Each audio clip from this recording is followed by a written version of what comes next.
네, 반갑습니다. 떠먹이 주는 세법의 덫의 박세준 세무사입니다. 과세기간 들어가도록 하겠습니다. 바로 주로 나갈게요. 저번 시간까지 이제 면세사업자 우리는 신경 안 쓴다 그랬고요. 과세사업자가 일반이랑 간이랑 나뉜다고 배웠습니다. 일반은요, 이제 법인일 수도 있고 개인일 수도 있어요. 그래서 처음 보죠. 법이 인격을 부여한 걸 법인이라고 합니다. 개인은 말 그대로 우리 인간이고요.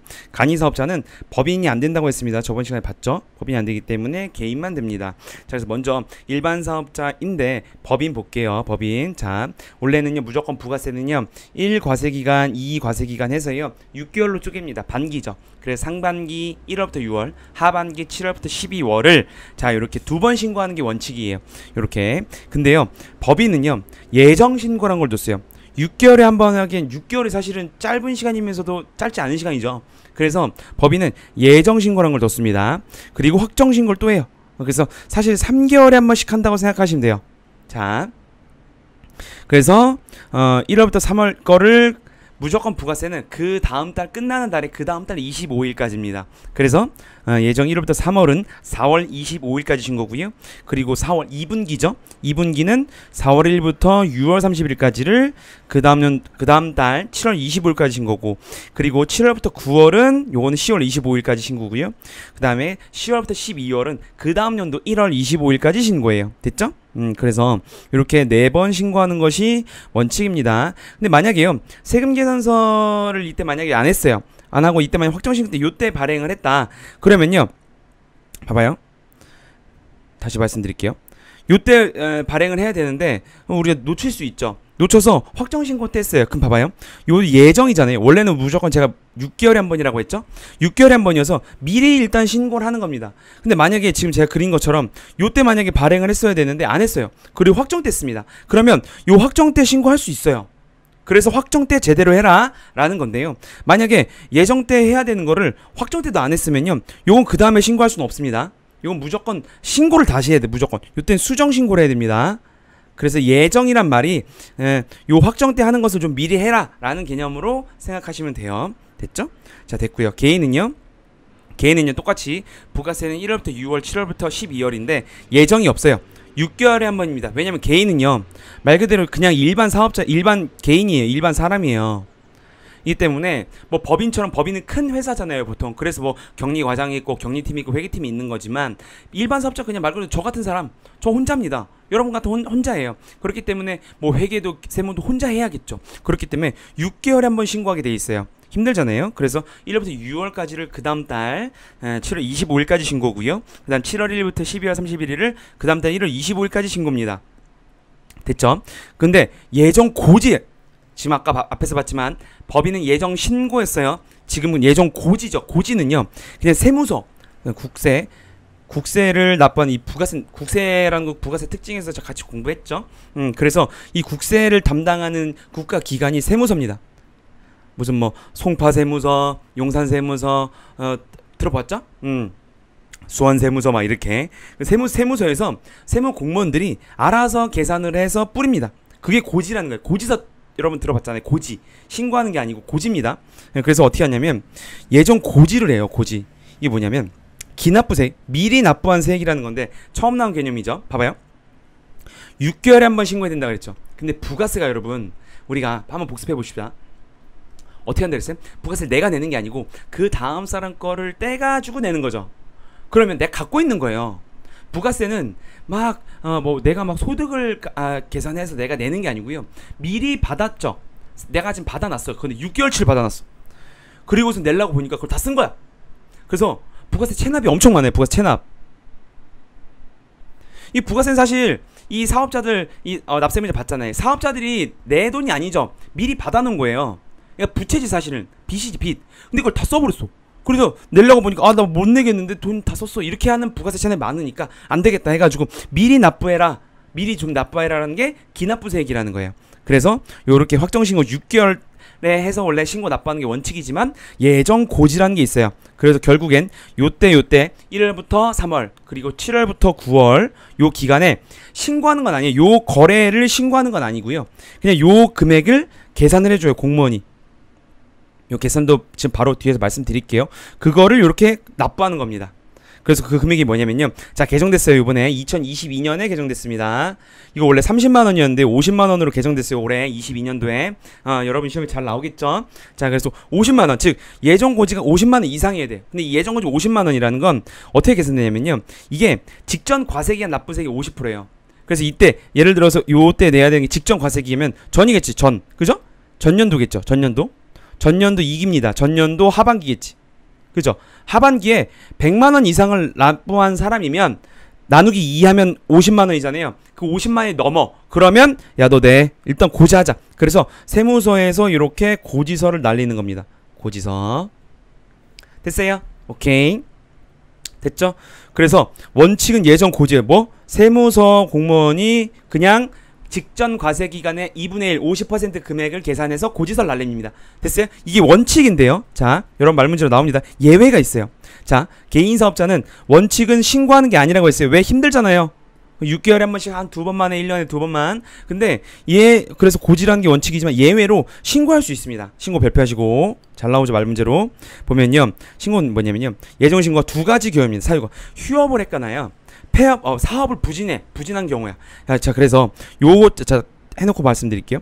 예정 고지 기간, 즉 요 기간 있죠. 요 3개월간의 거래가요. 공급가액이나 납부세액이 직전 과세 기간의 3분의 1에 미달하면요. 요거는 신고할 수 있어요. 무슨 말이냐면 예를 들어서요. 요 직전 연도에 겁나 사업이 잘 됐어요. 이때 사업이 엄청 잘 됐어. 사업이 엄청 잘 돼갖고 막 이때 뭐 예를 들어서 1억을 냈어요. 부가세를. 자, 그러면 우리가 예정 고지가 50만 원 이상이면 나온다고 했죠. 그럼 100만 원이 넘네요. 작년에 낸 게 1억을 냈대. 그럼 올해 얼마 내야 돼? 예정 고지로. 아까 50%라고 했으니까 반이잖아요. 그러면 반인 5천만 원을 내야 돼 이때. 그래서 이때 5천만 원이 고지가 되겠죠. 근데 지금 이때 보니까 사업이 너무 안 좋은 거야. 아, 작년에는 잘 됐지만 올해는 지금 안 되는데 5천만 원 내라고? 미리? 못 내겠는데? 이럴 수 있죠. 그래서 휴업이나 사업 부진인 경우인 거야. 됐죠? 그래서 요때 요거죠. 공급가액에 자, 보면 요 공급가액 직전 공급가액에 요거나 직전 납부세액이 요거죠. 납부세액이 요 기간에 3분의 1인 거야. 3분의 1만큼도 안 되는 거야. 그러면 신고할 수 있는 거야. 요거면 신고할 수가 있는 겁니다. 요때. 그래서 신고할 수가 있는 거예요. 신고. 그래서 신고는 뭐냐? 요때 너 원래 고지 납부해야 되지만 좀 3분의 1 미달이야. 그러면 너가 신고해. 요거 하나하나 거래를 신고하고 납부해. 라는 게 있는 거예요. 이게 예외죠. 개인은. 자, 신고 납부 원칙은 법인은 무조건 이렇게 돼요. 그쵸? 그리고 두 번째, 조기환급입니다. 조기환급은요, 사유가 세 가지입니다. 영세율 사업자, 설비취득자, 재무구조 개선인데요. 영세율은 우리가 보고 왔습니다. 수출하는 자죠? 그죠? 수출을 독려해주기 위해서 미리 조기환급을 해줘요. 그리고 설비취득자는 감가상각인데, 여러분 유형자산에서 공부했지만 뭐 되게 큰 금액들이 나갈 거 아니에요. 뭐 건물이라든지 차량이라든지 비품이라든지 기계장치라든지 이런 게 다 금액이 크죠. 그렇기 때문에 미리 좀 해주자라는 거예요. 됐죠? 재무구조 개선계 이건 망하기 직전 사업자입니다. 망하기 직전 회생계획인가 그런 거예요. 그래서 재무구조 개선 요 세 가지인 경우에는 조기환급을 할 수 있어요. 조기환급도 신고해야 돼요. 됐죠? 두 가지 봤습니다. 됐고요. 간이사업자는요 일반 중에서 얼마였죠? 8천만 원 미만인 줄 알았어요. 그죠? 좀 더 깊게 들어가면 좀 복잡한데 간단하게 설명드리겠습니다. 1년입니다. 1년. 더 일반 사업자보다도 원래 일반 사업자는 2번 신고했잖아요. 아니야. 1년 거 한 번에 신고해. 그 다음 년도 1월 25일까지입니다. 그래서 요때 한번 신고하는 건데요. 마찬가지로 예정 고지가 있죠. 고지인데요. 간이는요. 단어만 달라요. 똑같아. 예정 고지랑 똑같은 거예요. 부가가. 똑같은 말이에요. 그래서 이것도 마찬가지로 기납부세 예정고지 50만원 요것도 개정된 겁니다. 30만원 22년 개정이에요. 그래서 요게 직전 연도게 지금 직전 연도에 얼마? 100만원 이상 냈으면은 요 50만원이 되겠죠? 그죠? 됐습니다. 그래서 마찬가지입니다. 원칙은 고지지만 신고할 수 있어요. 예외로 제가 앞에서 봤죠? 공급가액이나 납부세액이 3분의 1에 미달하면은 신고할 수 있다 그랬잖아요. 그죠? 됐습니다. 됐고요. 그럼 만약 근데 요렇게 해서 지금 됐는데 여기에 개인의 플러스 법인 직전 과세기간 1억 5천만 원 미만 또 해놓으세요. 법인은 원래 지금 이렇게 제가 지금 설명이 헷갈릴 것 같아서 이렇게 말씀드렸지만 여기에다 플러스 법인인데요. 직전 과세기간의 공급가액이 1억 5천만 원 미만이면요 되게 작은 법인이에요. 1년으로 치면 3억이 안 되는 거거든요. 그렇기 때문에 개인이랑 똑같이 봐줍니다. 그래서 아까 개인 했던 거 있죠. 어떻게 했어요? 6개월에 한 번씩 신고인데 예정 고지. 근데 예정 고지임에도 불구하고 3분의 1이면 예정 신고. 처음이라 어렵습니다. 그죠? 그거까지 추가해 놓읍시다. 여기다 플러스만 이렇게 해놓으면 되는 거예요. 됐죠? 오케이, 됐고요. 네, 근데 누구든 폐업을 하면요. 폐업은 무조건 폐업일이 속하는 말에 다음 달 25일까지 신고해야 돼요. 그래서 5월 17일에 폐업했으면 다음 달 6월 25일까지 무조건 신고해야 돼. 신고가 납부해야 됩니다. 됐죠? 오케이, 됐어요. 납세지 보겠습니다. 납세지는요. 원칙은 사업장이에요, 사업장. 납세지. 제 사무실은 송파에 있거든요. 그럼 송파 세무서. 그 세무서를 결정하는 게 납세지입니다. 그래서 원칙이 사업장 단위예요. 각각 사업장마다 하는 건데요. 예외로 주사업장 총괄납부나 사업자 단위라는 게 있어요. 말문제로 나옵니다. 말문제 별표이고 잘 나오죠. 교수님들이 좋아하는 주제입니다. 이거 무슨 말이냐 볼게요. 납세지인데요. 납세지는 일단 자 광업 이거 그냥 단순한 게 돼요. 여러분 시험에 또 나와 이런 게 1번부터 4번 이렇게 보기 해가지고 광업은 광업사무소 수직은 단순한기 이런 것들은 여러분 시험 보기 하루 전에 싹 보고 그냥 외우고 들어가면 돼요. 제조업은요 최종 제품을 완성하는 곳이고요. 건설, 운수, 부동산, 매매업은요 법인 같은 경우 법인의 등기부상 소재지예요. 법인이 등기를 쳐야 됩니다. 등기 들어보셨죠? 법인은 무조건 등기를 해야 되거든요. 그래서 그 등기부상 소재지고요. 개인은 업무 총괄 장소로 합니다. 부동산 임대업은요 부동산 체크. 지금 부동산 매매업이랑 헷갈리죠? 부동산 매매업은 부동산을 진짜 파는 회사고요. 부동산 임대업은 빌려주는 회사예요. 그래서 부동산 매매업은 요렇게 하는 거지만 부동산 임대는 그 부동산의 등기예요. 됐죠? 체크해야 돼요. 그리고 무인자동 판매기 그 자판기잖아요. 그건 업무 총괄 장소입니다. 됐죠? 그리고 다단계 쫙 있으면 이거 단순한기예요. 다단계는 등록된 주된 사업장이고요. 전기통신도 법인의 등기부상 소재지나 개인 같은 경우에는 업무 총괄 장소입니다. 수전 업무 총괄 장소고요. 국가 등의 부동산 임대 업무 총괄 장소 체크. 아까랑 달랐죠? 앞에 거랑. 그리고 비거주업 또는 외국인은 국내 사업장이고 기타 같은 경우에는 업무 총괄 장소로 한다까지만 제가 간단하게 설명드린 거고 이거 더 여러분이 지금 갖고 있는 책 있잖아요. 단순함기 넘어갑니다. 제 설명 필요 없을 것 같고요. 자 여기서 또 잘 나오는 거 여기서 납세지 직매장 봅시다. 직매장이 뭐냐면요 직접 판매하기 위해 갖춘 장소예요. 예를 들어서 백화점이 있는데 백화점에서 또 따로 판매해서 직매장 거기만을 판매하기 위해서 만든 장소 뭐 그런 걸 보면 돼요. 그건요 일단 정의부터 봅시다. 하치장은요 재화의 보관이나 관리를 하는 거. 그래서 우리 송파 보면요 송파 저쪽 이제 문정 쪽 이제 약간 경기도랑 겹쳐져 있는데 물류센터가 되게 많아요. 그게 하치장이거든요. 예를 들어서 LG 같은 경우에는 공장이 울산에 있죠. 그죠? 현대자동차 울산에 있고 그죠? 그렇기 때문에 그 물건을 다 만들어 가지고 이 송파나 용인이나 이런 데 하치장이 나야지 바로바로 쏠 거 아니에요. 배송을. 그런 게 하치장입니다.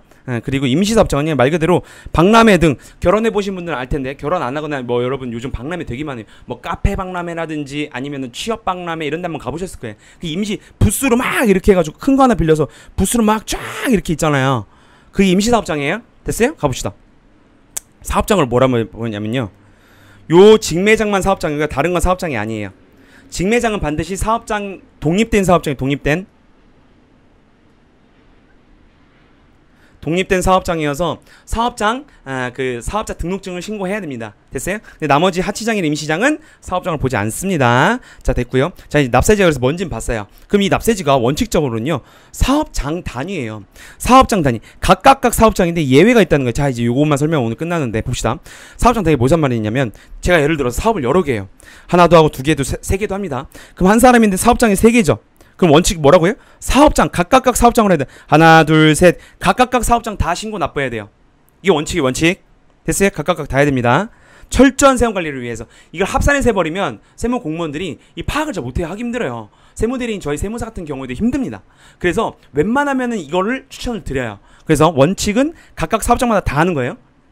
근데 예외가 있다고요. 주사업장 총괄 납부는요 주사업장을 하나 선책을 합니다. 그리고 거기서 납부를 총괄하는 거예요. 말 그대로 주사업장 총괄 납부만이 납부나 환급도 납부의 일종이죠. 그래서 납부랑 환급만 한 군데서 하는 거예요. 됐죠? 그래서 납부 환급만 한 군데서 하고 한 군데 이건 신고 납부는 다 각각 다 해야 되는 거예요. 신고나 사업자 등록증은 각각 무조건 각각 따로따로 원칙대로 다 해야 되는데 뭐만요? 주사업장 납부만 납부 환급만 각 하나의 사업장에서 하는 거를 주사업장 총괄 납부라고 해요. 됐죠? 그리고 두 번째, 사업장이 아니고 사업자라고 돼 있죠. vs 사업장이 아닙니다. 지금 사업자에, 사업자는요, 내가 아까 세 개 하고 있었잖아요. 한 군데로 사업자 등록증을 하고요, 요 세 개를 합쳐서 사업자 등록증을 냅니다. 그러니까 사업자 등록증은 하나인 거예요. 하나, 한 개를 다 합쳐가지고 하나로 하고요, 모든 납세 의무를 다 여기서 하는 거예요. 이게 지금 우리가 공부하는 사람 입장에서 되게 편할 것 같잖아요. 이게 절대 편하지 않아요. 그럼 이거 하나 다 섞여버립니다. 그래서 별로 추천하진 않지만 어쨌든 일단 이런 게 있다는 거예요. 됐죠? 주사업장 총괄납부 사업자 단위가 좀 비교를 하면요, 자, 주사업장 총괄납부는 효력은 오직 납부랑 환급만 주사업장에서 할 수 있는 거고요, 사업자 단위 모든 걸 다 하는 거예요. 주된 사업장은요, 단순 암기해야 됩니다. 법인은 본점이나 지점 돼요. 개인은 주사무소인데 오른쪽 보면요, 법인은 본점만 됩니다. 지점 안 돼요. 여기 지점에 X 쓰세요. 말문제 잘 나오죠, 여러분 시험에. 그죠? 안 되게 돼 있어. 왜? 사업자 단위 하나만 하니까 지점은 안 된다는 거예요. 됐죠? 그리고 해당 과세기한 20일 전에 신고 똑같이 해야 되고요, 포기도 해당 것이 20일 전에, 이건 똑같습니다. 20일, 20일 체크. 됐죠? 자, 그래서 끝났고요. 사업자 등록까지 하면 오늘 끝나요. 자, 보면은, 자, 원칙적으로는요, 사업 개시일 20일 이내에 사업자 등록 신청해야 돼. 내가 예를 들어서 음식을 팔았어요. 뭐 커피를 팔았어요. 그럼 사업 개시란 거죠. 그 20일 이내에 하는 게 원칙이에요. 근데 만약에 신규 사업자 같은 경우엔 이 음식을 팔기 전에, 그 전에 사업자 등록증을 내야 돼요. 왜냐면 비품도 사고, 리모델링 사고, 간판도 달고, 재료도 사고 막 이래야 되잖아요. 그래서 그 전에 할 수 있습니다. 신청 가능해요. 그리고 이 등록 신청 전에 2일이다, 2일 여러분, 이거 2일이나 5일인데 봅시다. 사업자 등록 신청을 하면 등록증 발급을 해주는데요. 가봅시다. 각각 사업자 등록증 해야 된다고 했어요. 근데 아까 예외 같은 경우에 사업자 단위 같은 경우는 하나만 한다고 했죠? 그러니까 하나만 하는 거고. 자, 변경 봅시다. 변경 아까 2일이나 5일인데 신청 당일에 하면요, 상호 변경 아니면 사이버몰의 명칭 또는 인터넷 도메인 이름이죠. 체크. 상호 이름의 이름, 결국 이름을 바꾸는 거는 당일 신청 변경하면 가능합니다. 이름만, 요것만 외우면 돼. 나머지는 신청도 2일이네. 나머지는 막 이런 거 많죠. 이런 건요 다 2일 이내예요. 됐어요? 그래서 당일은 뭐다? 이름을 바꾸는 건 당일에 바꿔줘요. 됐죠? 요것만 단순 하면 되잖아. 그럼 나머지는 다 당일이 아니고 2일까지 되는 거지. 됐죠? 근데 여기서 법인 체크합시다. 뭐 사업장 이전이나 사업의 종류 변경, 법인의 대표자 변경. 자, 근데 여기서 개인의 대표자 변경 이렇게 나오면 안 돼요. 개인의 대표자 변경은 폐업 사유입니다.